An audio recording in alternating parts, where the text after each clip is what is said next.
Yani Choten Moshe.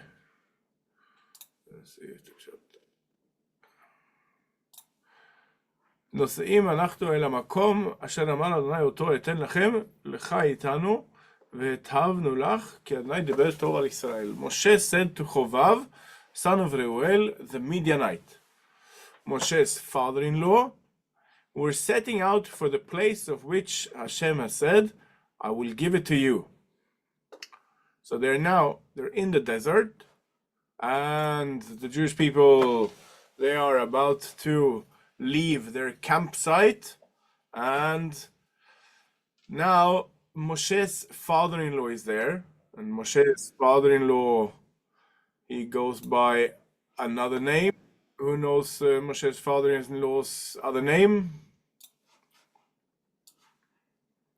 So someone else. Yes, thank you very much. And as always, it's important that someone takes responsibility and says something quickly. If not, we get this awkward pause. So it's even though it might not be correct, it's worth just shouting out something. So good. But Yitro is the right answer, and it's a bit unclear exactly what Yitro is doing here, whether he's been part of this whole journey or if it's just, according to Ramban Nachmanides, he's just visiting. Unclear exactly how he just pops up, but apparently he might just be visiting. But Moshe, but they are now Yitro or Chovav is now at least together with the Jewish people in the desert on the way to the Holy Land. And Moshe says to Chovav, "Come with us. We will be generous with you. For Hashem has promised to be generous to Israel." And Chovav responds to Moshe by saying, "Vayomer elav lo elech, ki im elatzi ve'en moladati elech." I will not go, says Chovav, says Moshe's father-in-law, but will return to my native land. And Moshe replies to his father-in-law and says, "Please do not leave us. Al na ta'azov otanu, inasmuch as you know where we should camp in the wilderness and can be our guide." So now apparently he says, no, you shouldn't leave us. But here the argument is a bit different. Can anyone notice what has changed?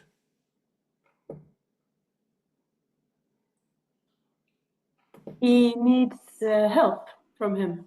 Yes, very good. So now suddenly Moshe says, no, you can't leave because we need help. But just previously, Moshe told him, no, don't leave, because if you stay with us, you're going to get some good stuff, because we're going to get good things from God. So, and that's going to then go to you as well. So now it seems to be that Moshe realizes, okay, this didn't work. This is my first tactic, so I'm going to try a different one. So he says, no, don't go, because we actually need some help from you. And then he says, so if you come with us, we will extend to you the same bounty that God grants us. So he says, no, well, if you come and help us, then there will be some good things coming to you as well. They marched from the mountain of Hashem a distance of 3 days. The Ark of the Covenant of Hashem traveled in front of them on that 3 days journey to seek out a resting place for them. So this is it. Here we have this story where Moshe pleads to his father-in-law, don't go. His father-in-law says, I'm not going to come with you, I'm going to return. It's unclear what really happens to Chovav or Yitro, but to me it doesn't seem like he's going with them. The last thing we hear is that he says, I don't want to come with you, and it's quite clear. And he says he has some good reasons. That's just because that's not the place where I was born. So it seems to me that Moshe's father-in-law is going back. But it's this plea to Chovav that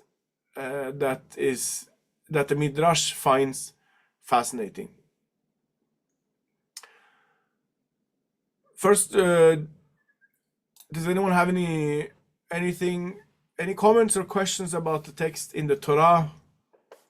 or did anyone hope that I would pick a different part of the parasha, expecting something completely different? That's also good to know about, at least, if anyone is secretly disappointed. Okay, fine. So any questions about the text here that we read in the Parashat HaShavua before we go into a Midrash? Okay. So Midrash Rabbah says, picks up on Pasuk 10:30, and he said, I pray you, do not leave us. So just now we have to really we have to go back and see if we can find that here. It says, Vayomer al na ta'azov otanu. So it's this pasuk here that the Midrash is picking up on. And the English translation is, I will not go. No, it says, please, the English translation is, please do not leave us. Vayomer al na ta'azov otanu. And Midrash says, I pray na, that's what this word na in Hebrew means. I pray, do not leave us. Na is a term of imploration, says the Midrash. He said to him, if you do not take it upon yourself to remain with us, I decree it upon you. So this is now, we're in the Midrash, we're in the interpretation. So what is this? I think the Midrash is trying to answer the question. What was this prayer? What was this prayer? So it says, I pray you, says the Torah. So I think the Midrash is trying to figure out, well, what is that?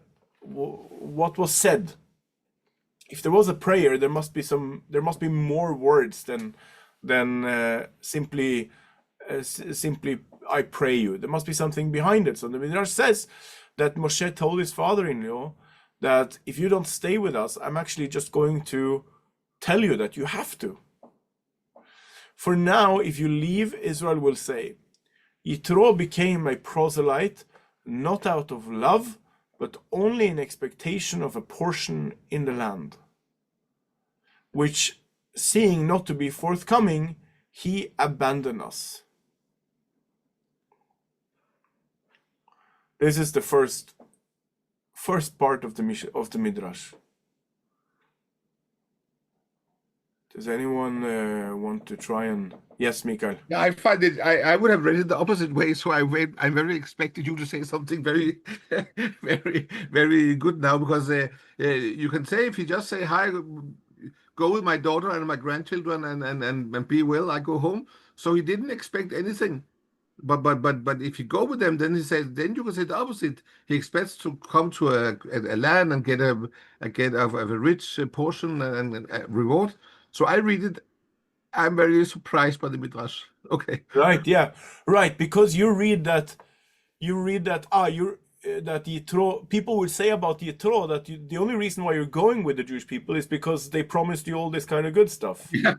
Right. Yeah. Good.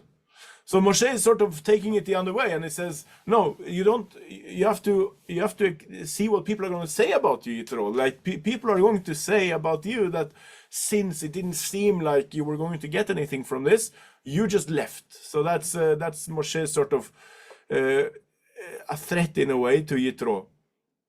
So here's another version, says the Midrash. Another version of what Moshe told Yitro.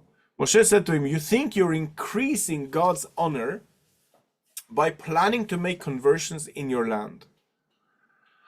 You are only diminishing it. How many prospective proselytes would take shelter under the wings of the Shekhinah if you remained?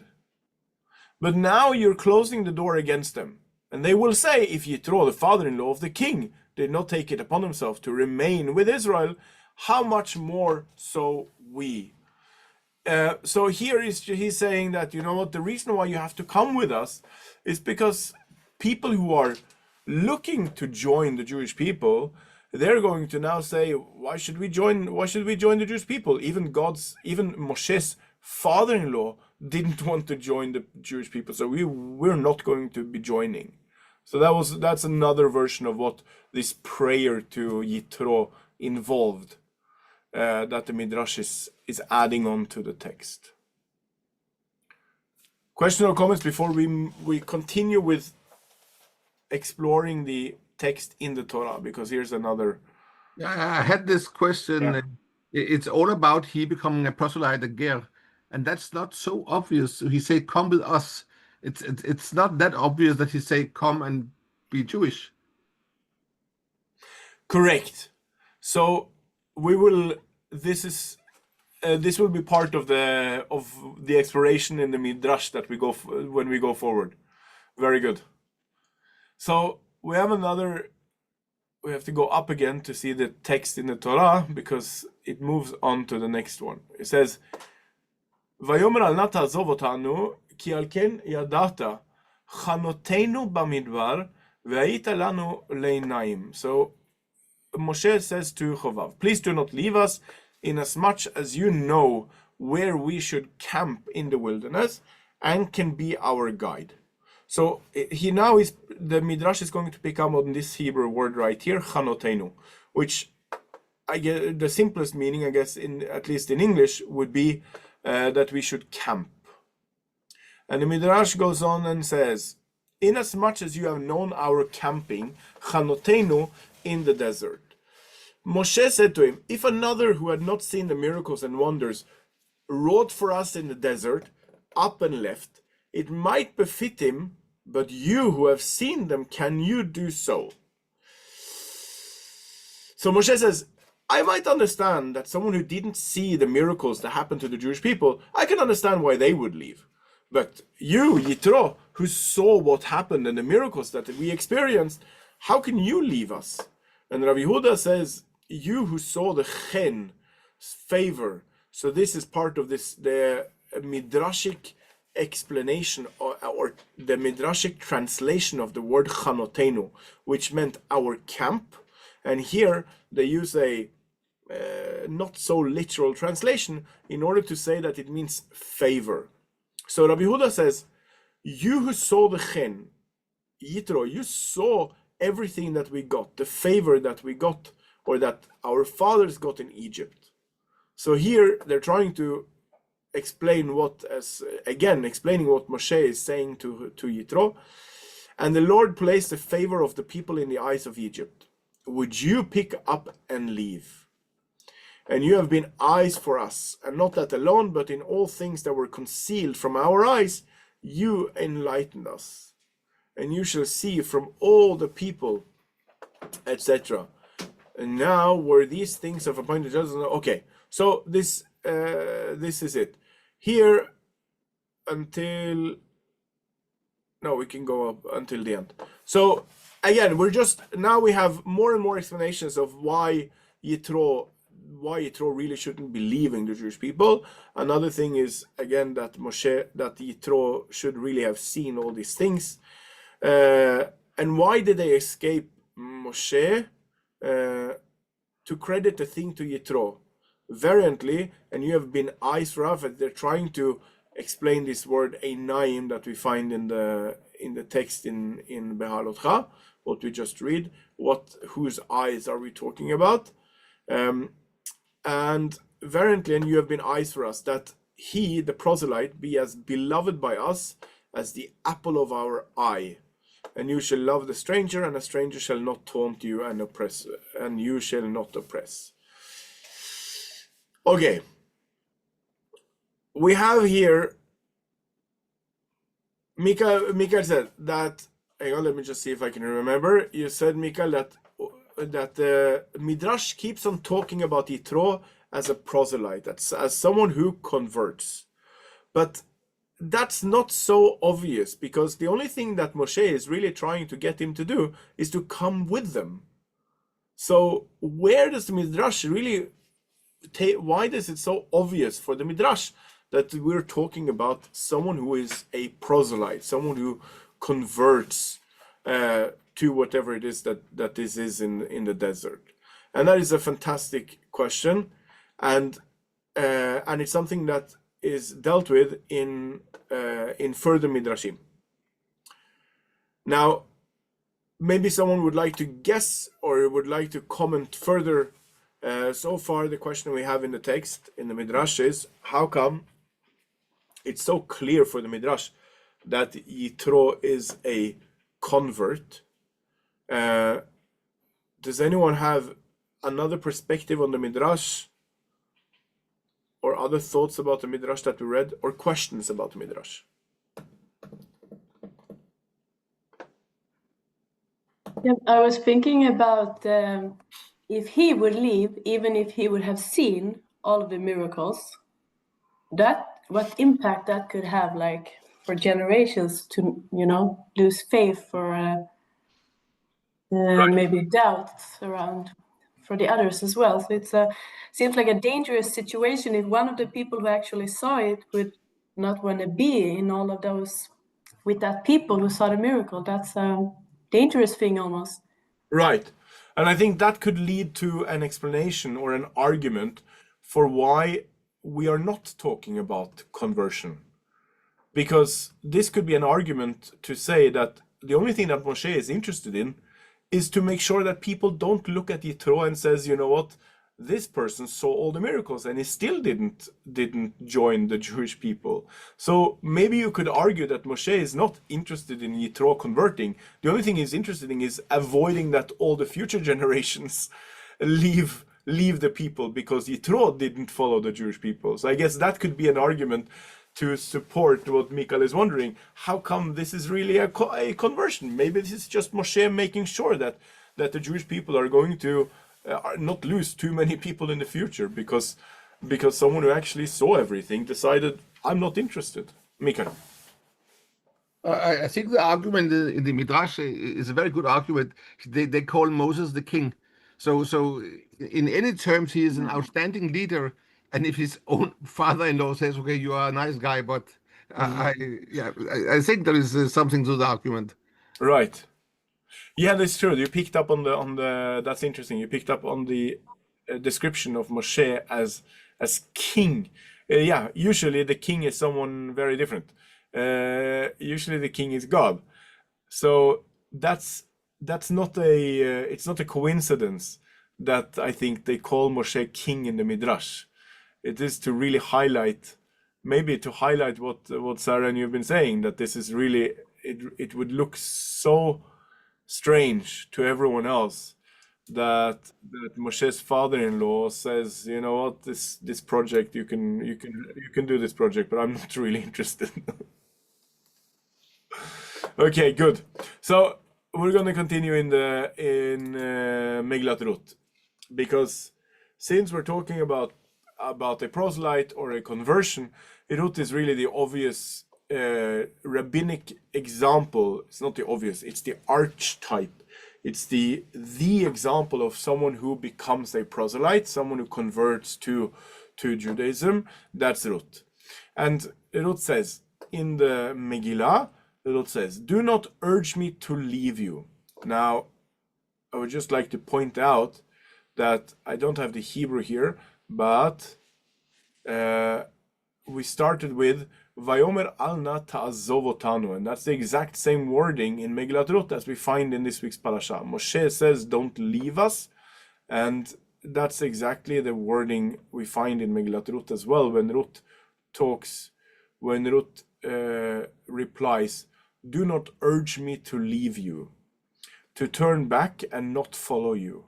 For wherever you go, I will go. Wherever you lodge, I will lodge. Your people shall be my people, and your God my God. Where you die, I will die, and there I will be buried. Thus and more may the Lord do to me, if anything but death parts me from you. When Naomi saw how determined she was to go with her, she ceased to argue with her. So I think this is there's a couple of obvious parallels here. One is the word and this idea that you either come with or you leave us. There's no in between. There's no like you can be sort of part of us but somewhere else, or you can be a patron or a supporter from somewhere else. It's either going with us and being with us, or leaving and turn back and not follow you. So it seems like there's either one or the other. And again, here I think, and here, Mikael, you can tell me if you're wrong, but at least our understanding of a proselyte and someone who converts has way more to do with God than what we find in Yitro, right? So you could, in the Midrash that we read, and also in this week's parasha, the conversation between Moshe and Yitro is much less about God than what we are currently than what God has to do with the current conversion process, right? So in terms of in this week's parasha, God is only relevant because he's supposed to give Yitro something, or because Moshe doesn't want other people to follow Yitro. But it's not, Moshe is not telling Yitro that, well, you have to come with us because you obviously believe and you're convinced that God is this and that. That's not really the conversation. And the same here with Megillat Ruth. It's only in the end here where Ruth says, your God and your God, my God. Before then, it's all about joining and being part of the people.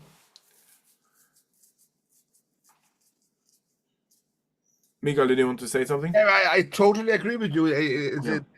It's only about all kind of benefits. It's not about believing God. Right. If it's a good deal or a bad deal. Yeah, it's all about whether it's a good deal, what's in it for me, and the same. It's not really so far.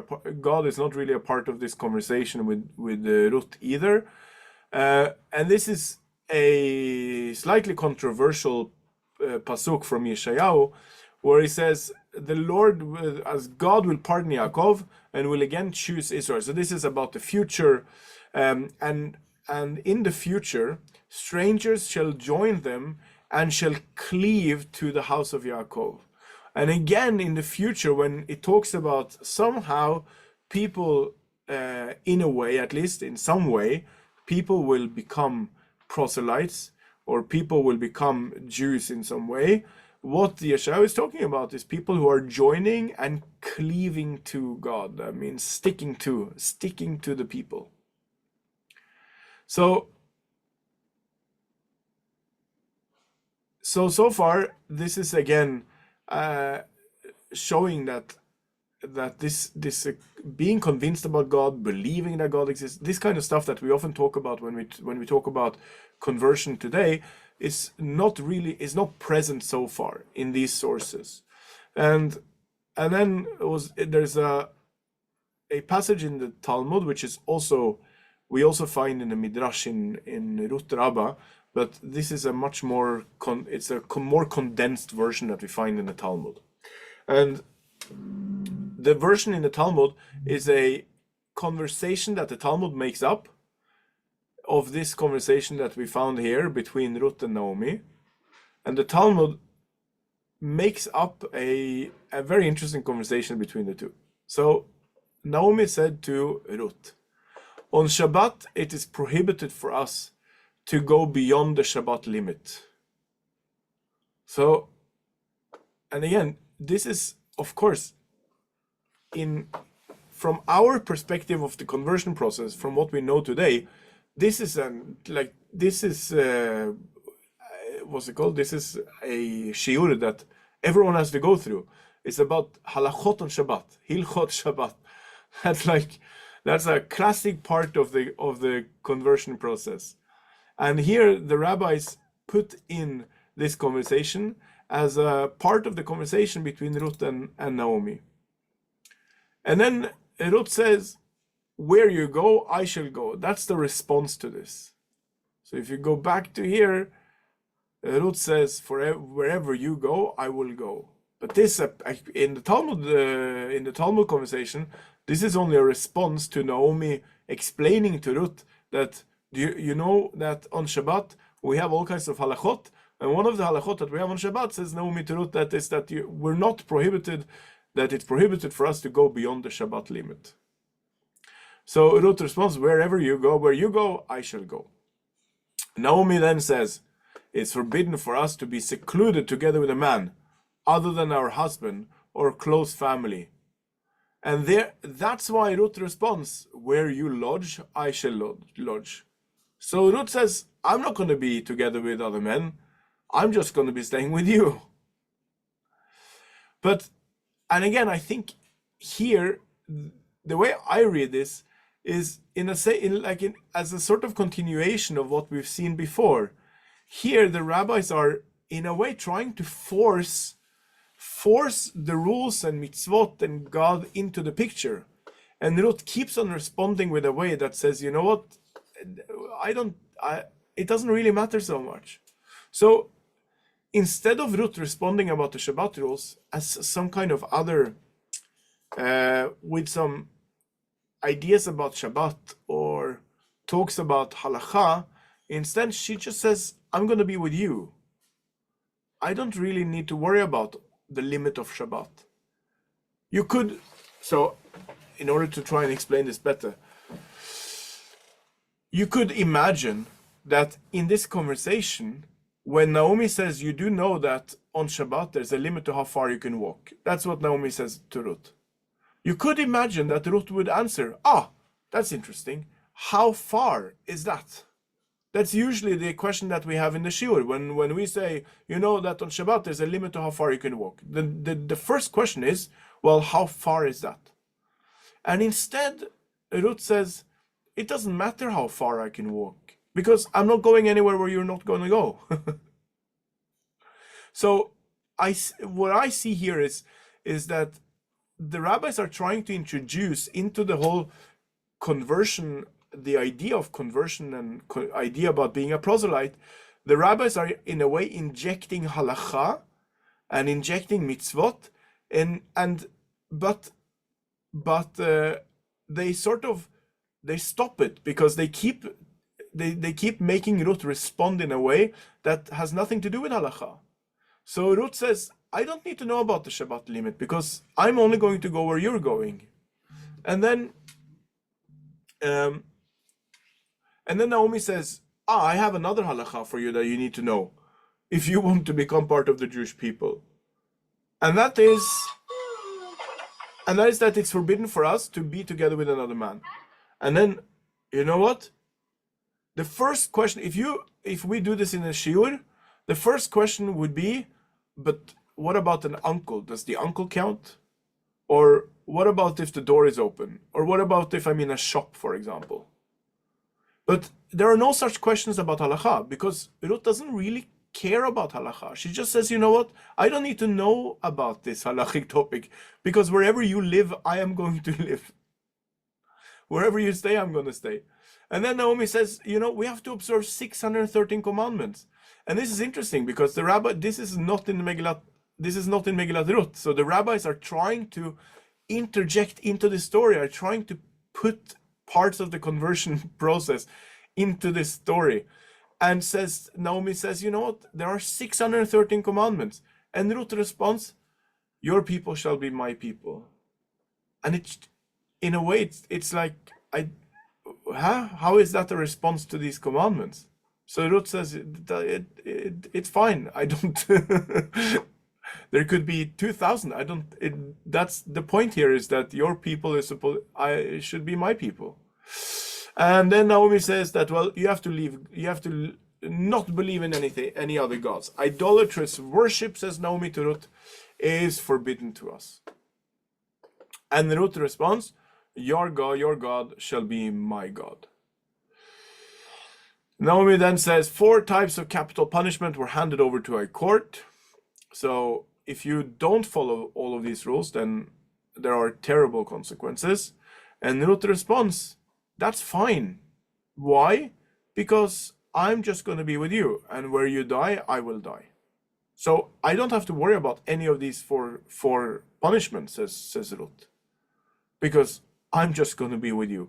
So I find it fascinating because the rabbis decided to created this conversation, but the conversation doesn't really flow because Naomi cares about halacha, while Ruth just doesn't want to engage in halacha.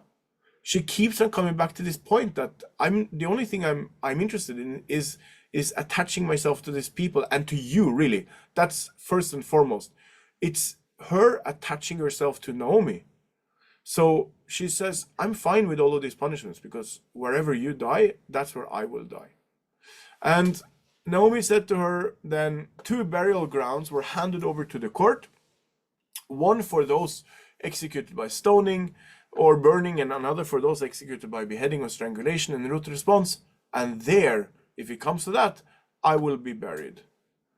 And immediately following this dialogue, the Megillat Ruth then says, and when Naomi saw how determined she was to go with her, she ceased to argue with her. So here, in a sense, is a way for the rabbis then to include other elements into this conversion process.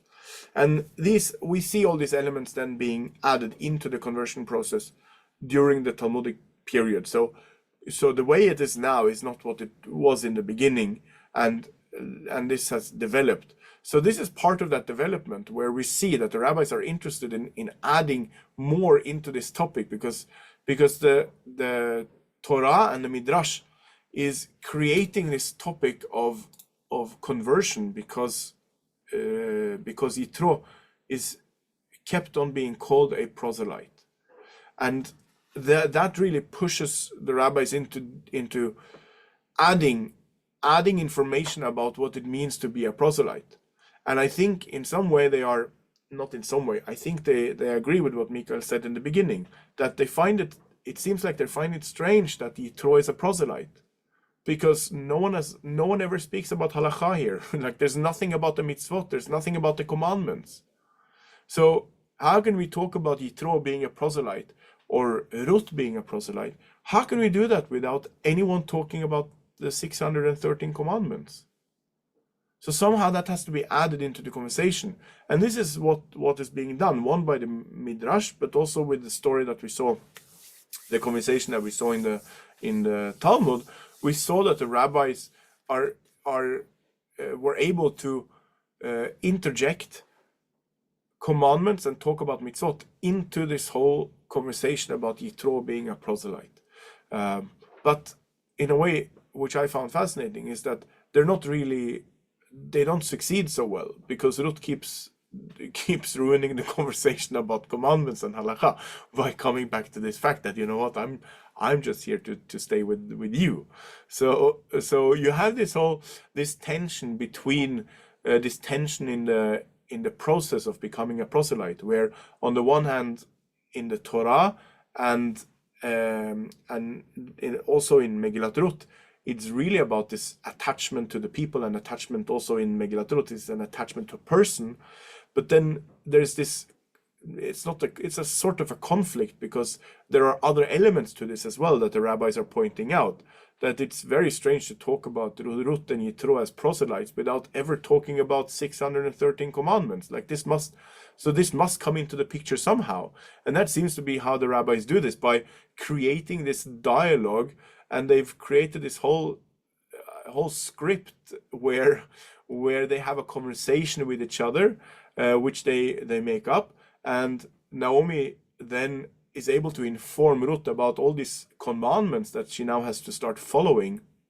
And this seems to be one of the rabbis' ways of telling Jews that, you know, there is more to this. If Yitro is a proselyte, there is more to this than just coming along. And there are rules about what to do on Shabbat. There's rules about what to do with other men. There's 613 commandments. There are consequences. And yeah, even in this conversation, Ruth keeps going back to this idea that, yeah, but okay, but I'm just here for you. So this seems to be this tension that we find in the rabbinic literature, which in the Talmudic period there will be more tensions, because there will be more elements of the conversion process added on. So there's more, because neither the Torah or Megillat Ruth or the story that we now see in the Talmud, none of them talks about believing in God at all.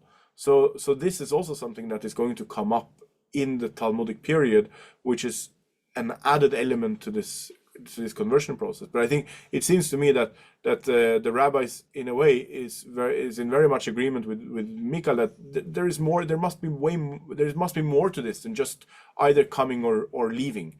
And if you want to really go on and calling Yitro and Ruth proselytes, then we need to add more to this background than what we see in the text.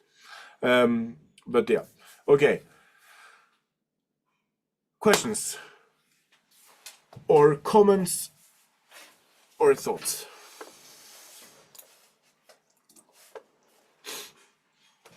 Yes, Esther. I have a question about Ruth, because she was married. She was married before with a Jewish man. So basically, she knew something about the halacha already. But the thing is this, that they were walking, so for sure Naomi had time to teach Ruth about the halacha. But the thing is this, that Naomi thought that, okay, this woman means the real business. She's not going to leave me. And so that's why maybe she stopped. I said, okay, we have time. I can teach her more. And then about Yitro was, it wasn't it Yitro himself who said to Moshe Rabbeinu that, hey, you are doing too much. Divide these cases to different people. You burn yourself out. So maybe that time, maybe he was also sitting down with Moshe and listening about the halacha. Maybe he was learning halacha there with Moshe at the same time, when the difficult came to Moshe. So it was easy for him to learn. Right, and I think this is sort of part of it sounds like a midrash. What you're saying sounds like the midrashic way of doing things. That you're sort of expecting that they must know more about the commandments. They must know more about mitzvot than we hear about. So maybe somewhere along the way they were able to talk about the mitzvot, for example, as you say. Maybe. I mean, I think that it would certainly it would certainly fit what we've seen the rabbis doing so far with Megillat Ruth. It would seem fitting that the Midrash would sort of add a story about Moshe teaching the halacha to Yitro somewhere. And yeah, it sounds reasonable. Or as we were talking about in the beginning, maybe the whole premise is wrong, meaning maybe he is not a proselyte. That's part of this. It seems like part of the problem is that we are the premise that we put for this conversation is that Yitro is converting, or he is a proselyte. In which case we have all these questions. Well, but how did we wait? What about commandments? What about, shouldn't we talk about God somewhere? But that's only because we, in a way, we're putting as a premise that he is a proselyte. So, but the question from the beginning was, well, maybe not. Maybe he just came to visit to see how it's going, and then he's actually going back to his own tribe. That could be. But maybe we don't understand the Middle Eastern way of thinking, we Westerners. Maybe we don't understand that, somebody is kind of leaving, and that the other said, I beg you, don't leave. So it is kind of a bargaining, which we modern people cannot understand, this kind of a thing. And same with Ruth and Naomi. It's like Naomi said, go. But Ruth is insisting. So it's kind of a Middle Eastern, some kind of a thinking that you have to show. Like if you ever have been trying to buy something from Jerusalem, from those small shops, and you are bargaining, you know what I mean, somehow. This is bigger issue than buying of stuff. But still, it's like you have to have time. Like if nowadays somebody says to the proselyte, okay, hit the road, bye. Then the proselyte said, oh, so this was it? Okay. Well, so you don't want me here? Okay, I go. I do think you're touching on something important, meaning, and that is that there are there are things that we don't know. What do we not know? We don't know what it meant and what it was like to live in a society with tribes. Yes. We can only really understand Judaism from what we have today. And today we have a Judaism which many scientists and academics they say this is the religion, the Judaism that we now have is some form of religion that was not really Judaism in the beginning. So and in the time of Yitro and Moshe, there were no such religions as we have today. There were the tribal societies. So there, I'm sure that you are correct that there is certainly an element of lack of knowledge when it comes to what does that mean, and we have all kinds of. I am sure that we have included in our Judaism today all kinds of stuff that is probably belongs to other religions more than it belongs to really a peoplehood that Judaism was, at least in the beginning. And then we evolved with time as well into whenever we started having religions. So, but yeah, this is a much bigger conversation. But I agree with you that we have to take into account and remember that society, there are so many things about societies 3,000 years ago that we are not going to be able to have all the knowledge of. In the end, I just wanted to show you just part of the conversation in the Midrash, which the Talmud, in a way, shortened, because so Ruth begins by saying, "Do not urge me to leave you, to turn back and not to follow you." So the Midrash asks, "What does urge? What does that mean?" Literally means hurt. So it means that Ruth says to Naomi, "Do not sin against me by telling me to leave and turn back and not to follow you. In any event, I intend to convert. It's better that I do it with you than with someone else." So here we have this premise again that we put that she's really converting and Yitro is converting. When Naomi heard this, she began to lay out before her the laws of conversion. Naomi said, "My daughter, Jewish women do not go to the theaters and circuses of the Gentiles." And Ruth said, "Wherever you go, I will go." So again, in this Midrash, Naomi is trying to teach her halakha, and Ruth is just sidestepping this whole issue. But this is the halakha that Naomi wants to talk about. And then Naomi says, "My daughter, Jewish women do not live in a house where there is no mezuzah." So Ruth says, that's not a problem, because wherever you live, that's where I'm going to live. Wherever you lodge, I will lodge. So if you're going to have a mezuzah on your door, then I will automatically have a mezuzah on my door. So this is her response. And your people shall be my people, and that comes along. So she says, "Your God shall be my God." And that refers to, says the Midrash, referred to Ruth's commitment to the rest of the commandments. So here again, the Midrash is interjecting something which really is not in the text, and says that because she says, "Your God shall be my God," so that means that she accepts all of the commandments. So yeah, so this clearly was an interest. It was clearly an interest from the rabbis in order to add this whole element into this conversation that we spoke about, and probably like as a sort of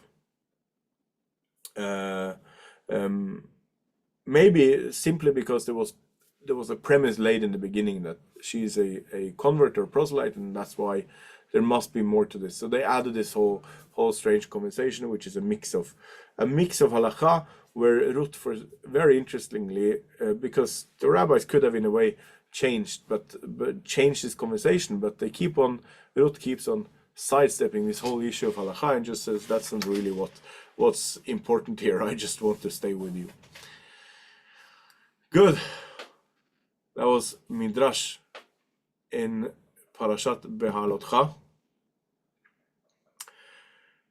It's amazing that you show up Wednesday evening to learn Yiddishkeit, talk about Parashat HaShavua week after week. It's very, what's it called? yeah, we usually say that the teachers gain more from their students than students from their teachers, and if you only knew how true that is with the shiurim that we have and people showing up, it's amazing. So it's very inspiring for us that teach to be able to meet with you from week to week. So thank you guys very much. Thank you. Shabbat shalom, everyone. Shalom. Thank you so much. Shalom. Bye. Thank you. Thank you. Bye.